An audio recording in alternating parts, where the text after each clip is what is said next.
Make sure you're not around when we leave for Italy, my brother said over dinner. Would be awkward if you tried to tag along. My mom nodded. It's just not your place anymore. I just raised the glass and said, understood. Later that night, I quietly canceled all their tickets and waited. At check-in, they were denied boarding. My sister texted, fix this now. I smiled and replied, I didn't think they'd become my enemies that night. Honestly, if you told me 24 hours before that dinner that things would fall apart this fast, I would have laughed. I had been planning the trip for weeks, counting the days until I could finally see their reactions. I thought it was going to be one of those rare moments when everything just worked. No arguments, no judgment, just appreciation. It was a Friday night, warm out, the kind of weather that made you think good things were on their way.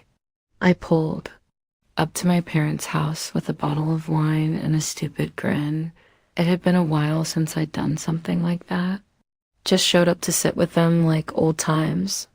I walked in like a fool, thinking I'd hear, we're proud of you, or at least a thank you. 3 weeks before, I'd gotten the kind of promotion that changes your whole financial bracket. I didn't tell them right away. I wanted it to be special.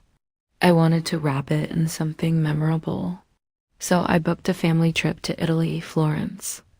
Rome, Venice, first class, 5-star hotels. I paid in full every last cent. I told myself it was worth it, even if it put a dent in my savings.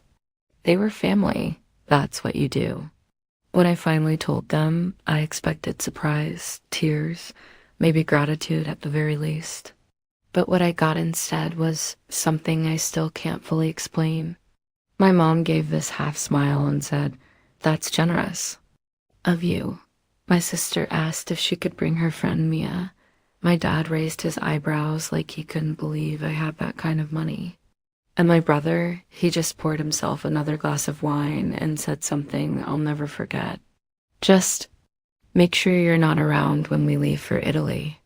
Would be awkward if she tried to tag along. I thought he was joking. I looked at him, waited for the punchline, but he wasn't smiling. My mom didn't even flinch. It's just this trip. It's going to be about us. You've got your life now, and that's great, but it's not really your place anymore. I stared at them. My sister was already scrolling through her phone, showing our mom pictures of a bikini she wanted to wear by the coast. She didn't even glance in my direction. No one asked what I meant when I said, understood. I said it calmly. I even raised my glass like I was toasting to their plan. They clinked their glasses with mine. My dad laughed and started talking about gelato flavors. They had no idea. That night, I went back to my apartment. I sat at my desk and opened my laptop. The flight confirmation emails were still sitting in my inbox. One by one, I pulled them up, logged into the airline's website, and canceled everything. Every ticket, every hotel reservation. The car service I booked to pick them up gone. It took 15 minutes. The next morning, no one called me. No one checked in.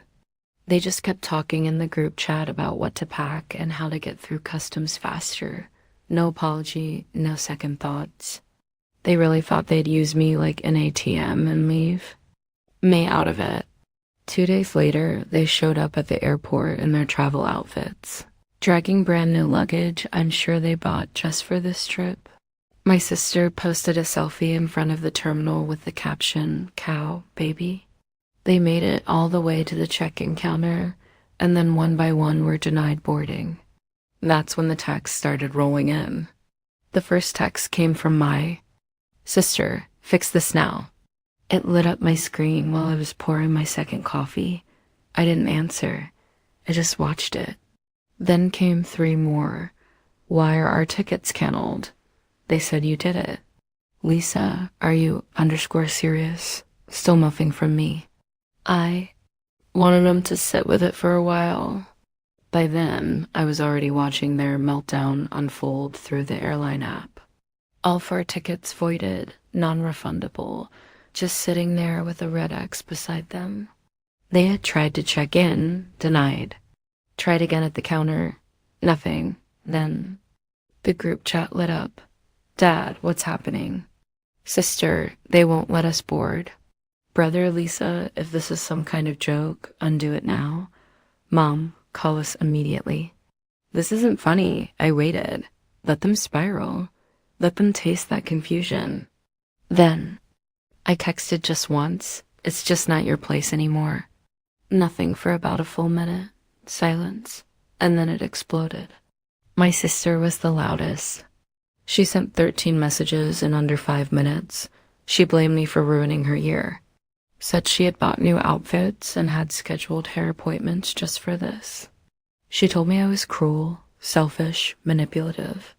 Then she switched tactics and started guilt tripping, asking how I could do this to my own family.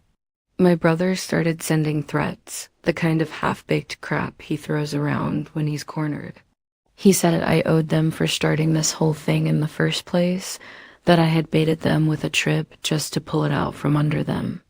My mom accused me of planning this from the beginning, of weaponizing generosity. And then around noon, I got a call from my dad. I let it ring twice. Third time I picked up.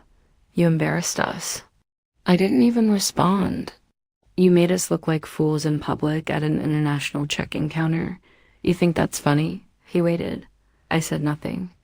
Then I hung up. After that, they went quiet for a bit. I think the full weight of what I'd done started to hit. That this wasn't just a prank or a tantrum. It was permanent. That afternoon, I logged into my bank. My sister had a standing transfer, $11,300 a month. She used it for her nanny, groceries, random stuff. I canceled it. Then I shut down the card she had on my account.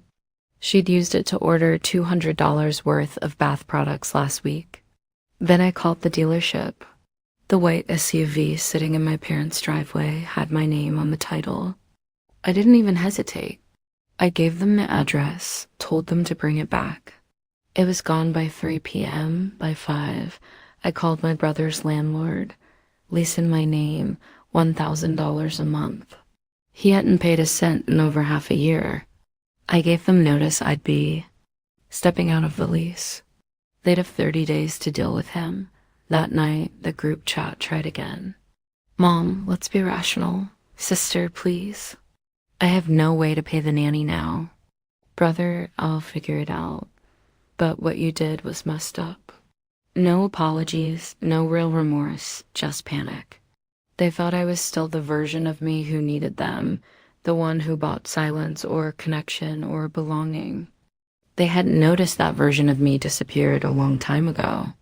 What they didn't know, what they still refused to believe, was that I meant it. This wasn't revenge. This was just closure. And they weren't ready for it. By the next morning, it had moved from anger to desperation. The group chat had gone quiet overnight, which I expected. They were regrouping. I imagined them all back at my parents' house, probably sitting in the living room with their phones out, arguing about how to handle me. I figured my mom was trying to smooth things over, my sister pacing in circles, my dad probably swearing under his breath, while my brother blamed everyone but himself. At 8:12 a.m., I heard banging at my front door. I didn't even have to look through the peephole. I already knew my sister. She was yelling my name like it was urgent, like she was about to collapse or something. I stood in the kitchen sipping coffee and just listened. This isn't fair, Lisa. You don't just cut people off. That's not how this works. She pounded the door again. I swear if you don't open this, then silence. Eventually, I heard her storm off down the hall. I watched her from the window as she got into her car and sat there for a while, just typing furiously on her phone. A minute later, another string of messages blew up my screen. Congrats, the nanny quit this morning. She said she can't rely on a paycheck that might vanish. So now I'm stuck with everything. Followed by you did this for what? Because of one dinner conversation, and then you need help. I didn't respond. Instead, I logged into my bank again and double-checked. Transfers to her, canceled. Card, disabled. She wasn't bluffing. I had no doubt the nanny walked. She probably thought this was just another one of my sister's dramas and didn't want to get caught in it. Smart woman. A few hours later, my phone rang again. It was my dad. I let it go to voicemail like I had with all of them. His message was longer this time. It started like this. Lisa, your mother's upset. I'm trying to hold this together, but you're putting us in a position we never imagined being in.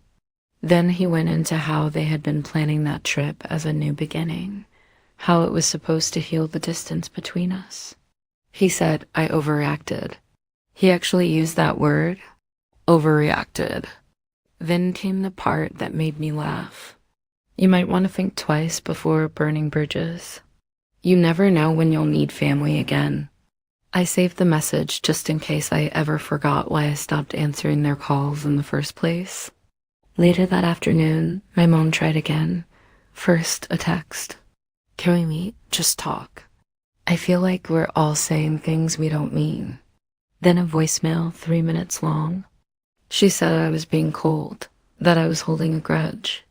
That family isn't something you can opt out of just because your feelings got hurt. That if I needed space, fine. But cutting them off financially was spiteful. She said I'd regret it. I listened to the whole thing without a single reaction. They still thought this was temporary, a tantrum. They thought eventually I'd come crawling back, wallet in hand, apologizing for overstepping. But what they didn't understand, what none of them wanted to understand, was that this wasn't a tantrum. This was clarity. That trip was supposed to be a turning point, and it was just not in the way they expected. They made it clear I wasn't part of their circle anymore. I was just the woman who paid for it. So I took myself out of the equation completely. And what came next, that was entirely up to them. 3 days of silence. That was the first sign something was off. Not a single message, no phone calls, not even a fake apology. After the meltdown at the airport and the financial fallout, I expected them to come at me again, screaming, bargaining, blaming. But instead nothing, like they had all vanished. It didn't feel like acceptance. It felt like they were regrouping. I was right. Thursday morning, just after 10 a.m., I got a call from Pichar at my company, calm voice, professional. Asked if I had a moment to discuss a complaint that had been submitted. That word complaint made my chest tighten for a second. I stepped into a meeting room and asked what this was about.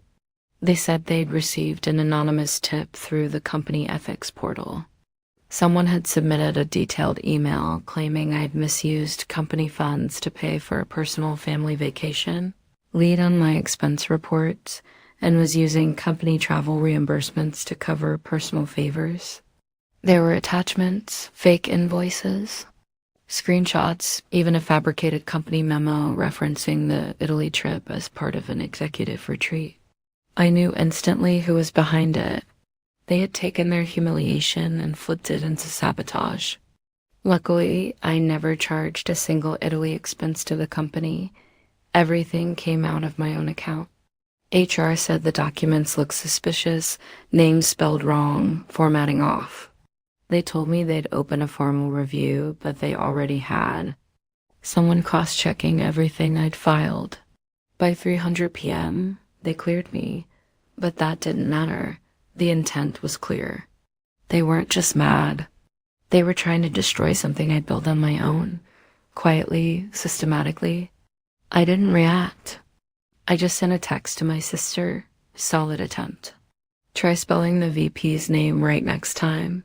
She replied 10 minutes later, no clue what you're talking about. Followed by, you always think everyone's out to get you. That's not healthy. And finally, let me know when you're ready to act like a grown-up. That last one made me laugh. I was still shaking my head when my doorbell rang. I opened it to find a woman I didn't recognize. Late 30s, worn out expression, holding a little boy in one arm and a canvas bag in the other. She asked if I was Lisa. I nodded. I'm Clara. I used to work for your sister, Nanny, she said. I'm sorry to show up like this, but I thought you should see this before she buries it. She handed me a flash drive, told me she was quitting, that things had gotten too toxic in that house. She said she didn't want to get involved, but that she had saved the files just in case. I offered her money. She refused. She lied to you? A lot, Clara said before leaving. I closed the door, plugged the drive into my laptop, and opened the folder. It was worse than I imagined. There were recordings, audio files of my sister talking to friends and my mom, bragging, mocking, calling. Mia glorified a TM saying things like, "She always pay if you throw in a guilt trip." One clip was her explaining to someone how she manipulated me into thinking the Italy trip was a family celebration, when really it was just our reward for dealing with this holier-than-thou attitude. My mom's voice popped up more than once, agreeing, telling her not to worry because I never had a spine. And there was more. Screenshots of group texts. I wasn't in photos of my apartment she must have taken secretly when she visited, captioned with things like, "Guess who's paying rent for us all?" Even a draft of an email they almost sent to my boss a week earlier, accusing me of workplace harassment. My name typed over and over again in places it didn't belong. I stared at the screen for a long time, then copied everything to an encrypted drive. I didn't say anything for a while. I didn't send the files. I didn't threaten them. I just sat with it until around midnight. That's when I texted her one last time. "I know everything. Good luck." She didn't reply, but my mom did. At 1:43 a.m., 2 words. "Please stop." The tone had changed now. They tried using me, then guilt, then threats, then sabotage. Now they were scared. And I hadn't even started. After that night, I heard nothing from my sister for a full week. Not a single message, no calls, no sarcastic texts or fake concern. It was like she'd evaporated. But I knew that kind of silence from her wasn't peace. It was survival mode. She was hiding, buying time. The only one who kept reaching out was my mom. Every few days, I'd get a short, vague message from her. "We need to talk," or "Whatever this is, it's gone too far." Then one day, she stopped trying altogether too. That's when I realized she must have seen the contents of the flash drive. Whether Clara gave her a copy or she got it through my sister, I don't know. But once she knew what I had, the game changed. My dad radios silence. Not even a passive-aggressive forwarded article. He'd taken his embarrassment and sealed it off like he always did. If he didn't acknowledge it, maybe it didn't happen. My brother was the last to show his hand. It came in the form of an eviction notice. Apparently, after I pulled out of the lease agreement, the property manager gave him 30 days to either take over the lease or leave. He couldn't afford it. So instead of calling me or admitting defeat, he tried to sue me for emotional distress. He sent me a copy of the paperwork, handwritten in blue pen, barely legible, said I had caused him to lose housing stability, and that I owed him 6 months of future rent to compensate for trauma. It was so ridiculous, I actually kept it in a drawer just in case I ever forgot the level of entitlement I was dealing with. I didn't respond. I let him file it. It was thrown out almost immediately. A few days later, he showed up at my building. I didn't open the door. I watched from my window as he stood on the sidewalk yelling into his phone. I saw him motioning like he was ready to throw something. Then he just stopped, looked up at my window. For a second, he stared like he didn't recognize the person on the other side of the glass anymore. Then he turned and walked off. That same night, my sister cracked. She sent me a paragraph, long, sloppy, emotional.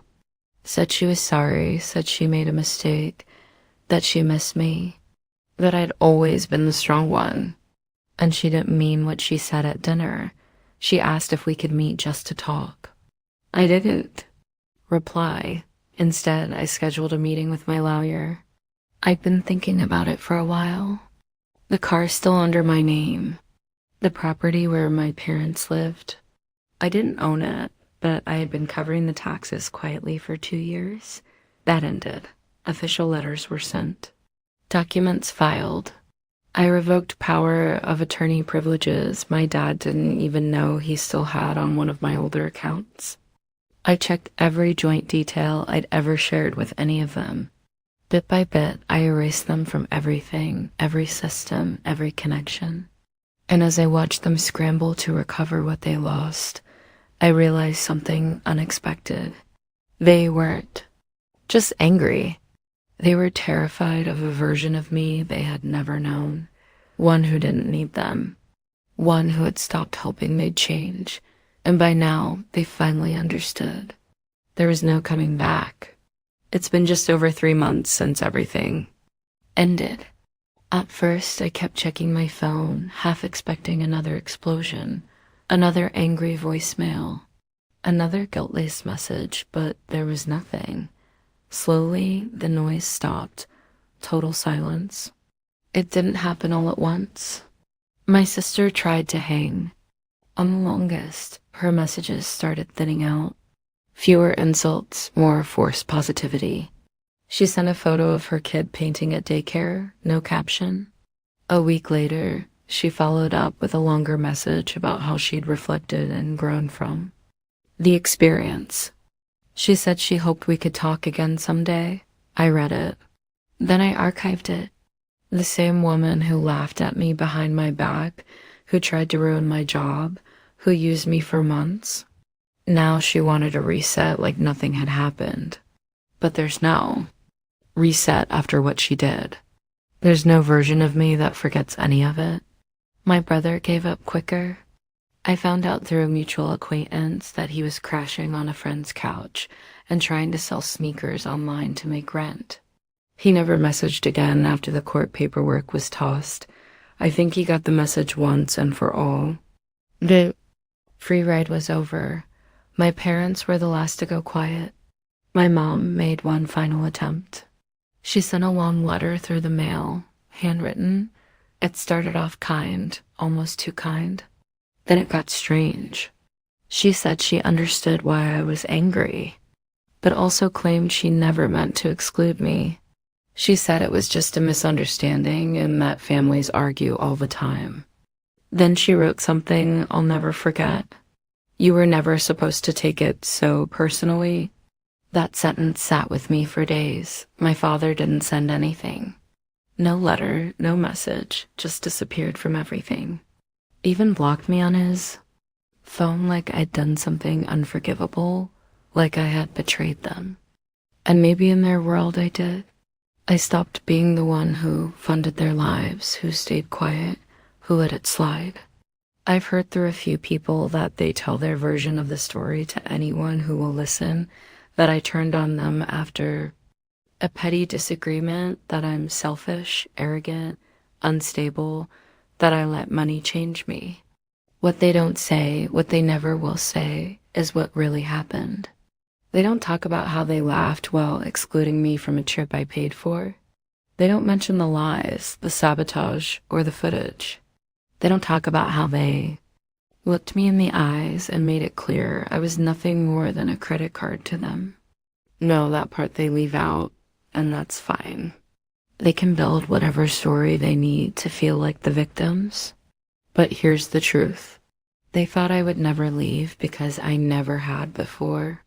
They thought they could humiliate me, lie to me, and still keep my money and support. They thought I'd always be the one who forgave, who paid, who tried to fix what they broke. They were wrong. We don't speak anymore. There are no calls, no birthdays, no awkward holidays, no fake apologies, just clean, empty space. They hate me now, not for what I did, but because I finally made them love without me. The update. It's been 3 more weeks since that last wave of silence. No contact, no letters, no surprise Jobins. The line is clean now, like someone finally cut the wire that had been fraying for years. And for the first time in my life, my days are quiet, peaceful in a way I didn't know I needed. No one's asking for money. No one's guilting me into flying out for a holiday or helping pay off unexpected expenses. My phone doesn't vibrate at midnight with my sister's emergencies or my dad's vague one-word text demanding I call back. They're gone, not just physically, but mentally. They've shifted into a place I no longer occupy, and my life, it's better. I get up earlier now, not because I have to, but because I want to. I've started cooking again. Real meals, not takeout. I go for walks after work. I actually sleep through the night. My apartment feels bigger, cleaner. I even took down some of the old family pictures that I used to keep around out of guilt. Replaced them with places I've been. People who didn't ask anything from me other than to show up and be myself.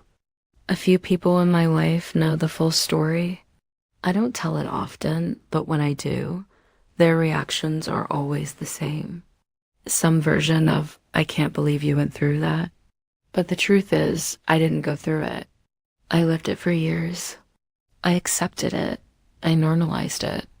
It's only now with distance that I can really see it for what it was. Slow erosion, death by 1,000 withdrawals, love that came with invoices, support that came with strings, family that only existed when I paid for the glue to hold it together. And I'm not bitter, not even angry anymore. That part's burned off. What's left is something sharper, clarity. They never saw me as a person, just a resource. And when I stopped being useful, they tried to punish me for it. But the beautiful thing about being done is that there's nothing left to lose.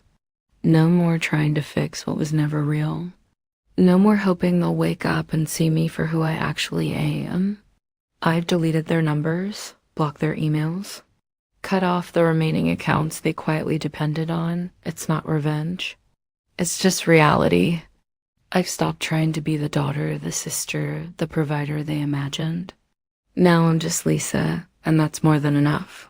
Some weekends I'll catch myself reaching for the phone out of habit, thinking maybe I should check in. Then I remember there's nothing left to check in on. Their absence doesn't ache anymore.